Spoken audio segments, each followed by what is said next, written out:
Hey, my name is iosdux and I'm a professional Overwatch coach over on iosdux.com. Welcome to Overwatch in a nutshell, where I explain game concepts in a simple way. Micro-positioning refers to how we position relative to the map geometry. Instead of focusing on how we position relative to other players, we need to think about how we use cover, corners, high ground, and how exposed we are to enemy threats. As outlined in the previous chapter of micro-positioning, we want to anchor around the teammate that offers us the most space at the desired level of volatility we can accept. However, we can be in a position right behind our anchor, positioning correctly from a macro standpoint, while completely falling flat on a micro standpoint. When we position on a micro level, we want to focus on two main factors: our exposure and our ability to disengage. We can control these metrics through the distance to the nearest piece of cover and which cover we have selected.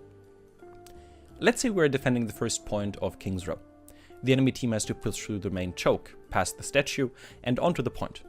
Our tank is Reinhardt, and we play Cassidy. Cassidy's like safe, non-volatile space, and Reinhardt can provide us that space. He decides to hold right at the choke, maximizing the space he controls and holding the enemies at a choke point, which channels all our team's pressure into one location. Since we decided to anchor around Reinhardt, this means that we want to position behind him. But where exactly? First of all, we need to position close to a corner. If we stand right behind the Reinhardt, not directly next to a corner, we not only expose ourselves to more enemies than necessary, since we can't control our exposure by walking in and out of cover, we also prevent ourselves from being able to react to incoming damage. The closer we are to a corner, the faster we can escape harm's way in case we lose a big chunk of our HP.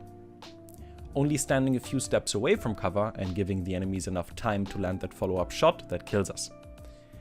A good habit to follow here is to guide our crosshair along a corner.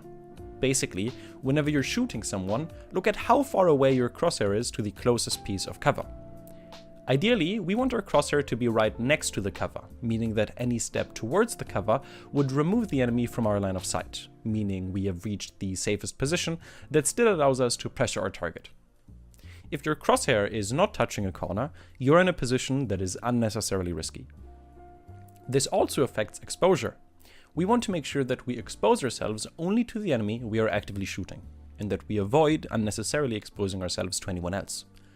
Why let 4 enemies shoot us if we can only shoot back at one of them at a time? By using cover, we can hide the enemies we aren't actively pressuring behind the cover, only maintaining an active line of sight with the single enemy we are focusing. This allows us to apply pressure while minimizing incoming pressure and reaction time for the event that we do take a burst of damage. The best way to summarize micro-positioning is that you don't want to stand in the middle of the street. If you like this video, make sure to like and subscribe. My name is iosdux, and I'd like to thank you for learning.